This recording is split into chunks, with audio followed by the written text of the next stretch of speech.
Now, joining us in the studio this morning as we continue with our interviews for the Republican nominees for Lynchburg City Council is Zach Melder. And Zach, good morning. Welcome to the program. Thanks for having me. It's good to be here. So if any of our listeners are not familiar with you, tell us a little bit about yourself and what made you decide you wanted to run for city council. Yeah, I'm a father, husband. I'm a small business owner. I'm branch manager for Alcova Mortgage just down the road on Enterprise Drive. And like a lot of citizens, I just got sick of watching what city council has devolved into, turning more into a circus than a productive meeting. It's currently egos over people, personalities over policies. So instead of just watching and complaining, I thought maybe I would run and try to be a solution to that problem. I got to say, I prefer to watch and complain, personally. It does make good TV. I have to admit, it hasn't hurt us any. Now, before we move on to anything else, do you have to ask you, what do you think about the recently announced format change that rather than an actual election, it will be a giant hot oil wrestling tournament? And you'll all draw lots and get into hot oil wrestling. Mary specifically wanted me to ask you this. Out of all the options we had, I'm glad that one didn't win the day. I think there's not a whole lot of people that would actually want to see that, and I'm going to try hard not to visualize that in my mind. That's right now. Probably just as well, given a couple of the pictures people have sent Don't over to us have him already show this you what's morning. on his computer screen.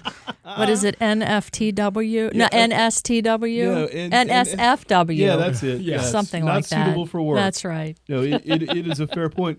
Well, let me ask you, you mentioned city council, and do you think that the division on city council, when you have 6-1 Republican majority, which is just about unheard of in Lynchburg, and yet they're mostly at each other's throats, it seems like, does that reflect the larger state of the Lynchburg Republican City Committee as far as you are concerned? Is it very divided? I think there's some division inside the committee, but ultimately I'm just here to talk about the city council, problems that we have there, and policies that I want to push. So let's talk about education. This is something that City Council is going back and forth on. The Lynchburg City Schools want another $4.5 million. City Council wants to give them $2.1 million. Do you think they should make up that difference, given the extra $2.4 million, or should schools be able to get by on 2.1? Yeah, that's a great question. There's some questions I have on that, and part of running this campaign and mostly doing 90% of the work myself is I don't have a whole lot of time to delve into the extra stuff right now of budgets that aren't in front of me. But one of the things I would want to know is there any creative ways we can move funding around? Is there any ways that we can bring in other programs that wouldn't cost the taxpayer dollars money to fill in the gap and stuff like that? That ultimately get to my policies of, I think one of the biggest things we need to do is just have a clear audit of the budget. Not because I'm worried that there's fraud somewhere out there, though there could be, but I'm just wondering where is all of our tax dollars going, because we're not getting a great return on our investment right now.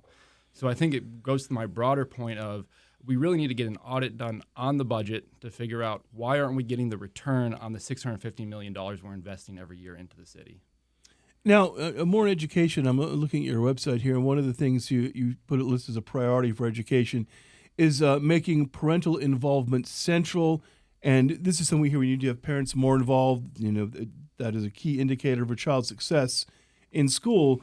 But the school board, Lynchburg City Council, cannot tell parents, hey, you've got to do this, this, and the other thing if your kid is in school.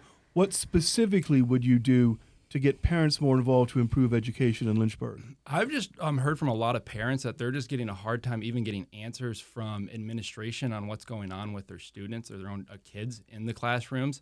I had one mother who her son was struggling. She went to the teacher on why she was struggling. The teacher told him to go to the counselor. The counselor told him to go to the principal. The principal sent him back to the counselor, and she got ping-ponged around. And she was just trying to figure out why is he struggling and what can we do to help him out, and she couldn't get any answers. So I think there just needs to be a little more openness that we have with some of our parents, letting them be more involved in the student's education. After all, I think the primary responsibility of a child's education belongs first and foremost to the parents before anyone else. You mentioned you just want to push the policies you promote. What are some other of those policies? Yeah, one of the big ones is we got to get a better workforce training program developed in our city. So our city schools aren't preparing our children for career jobs after graduation. And so I'm involved with a local nonprofit that is really big into that. It's Legacy Center is the name of it. And they're actually trying to partner right now with 5 businesses to hire 5 people a year each for the next 10 years. And by doing so, they can create anywhere between $70,000 to $100,000 a year for each individual employee. And then they're estimating that with that, They will then help them go buy homes, go become stable in society, and they'll bring in, in the next decade, over $1 billion of community development and economic mobility through that. So I think that's one of the big programs that we got to be better at as a city promoting. This nonprofit does it at no penny from the taxpayers, so not a single expense here that they're willing just to help out the citizens with. And I know that there's other programs similar to that in various other aspects of the city that we need to do a better job of promoting, because it doesn't cost us money and it helps our community out through economic mobility and community development. We're speaking with Zach Melder. Yeah. I was going to say that's one of the big ones I'm trying to push, along with, I think we need to audit the budget. We got one team that keeps talking about lower taxes, but you can't lower city revenue until we first figure out our spending issue. If you radically cut down the revenue, the tax side, you have to drastically and radically lower spending. And when you do that, you generally just start haphazardly cutting programs. So I think we need to have a methodical, well thought out plan of what we're actually going to cut, where we're going to invest our money in. And then once we get a better idea of that, then we can lower our taxes potentially. What's a decision made recently by the Republican majority city council that you disagreed with? I would have been in favor for equalization of the real estate tax rate. So I would have been in disagreement with that, because we're at 84 cents now instead of the 70 whatever cents it was supposed to be. 79, yeah. Let's talk about that then. Because if you are elected, that will be part of next year's budget. Will be setting the tax rate.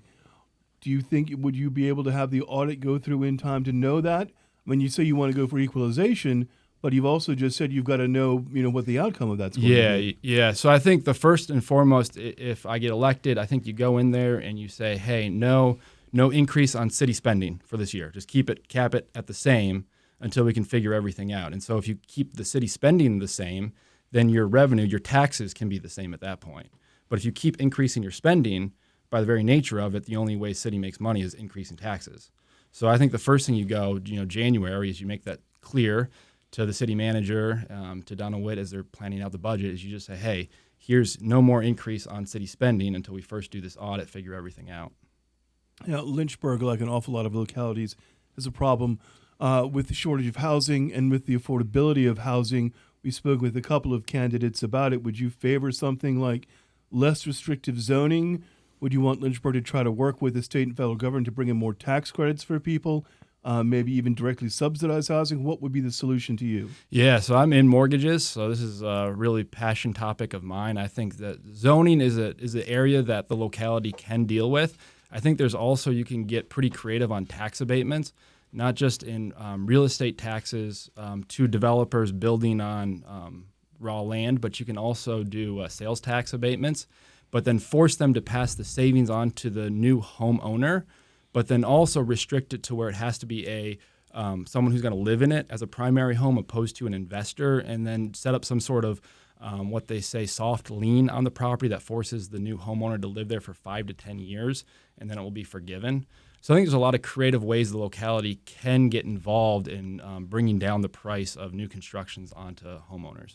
Do you think that the proliferation of services like Uber and Vrbo has exacerbated the housing crisis? Places that might otherwise be available, at least maybe for long-term rentals or something, are set aside so that the owners can profit off them in a shorter term? Potentially, although I'm a big fan of the free market.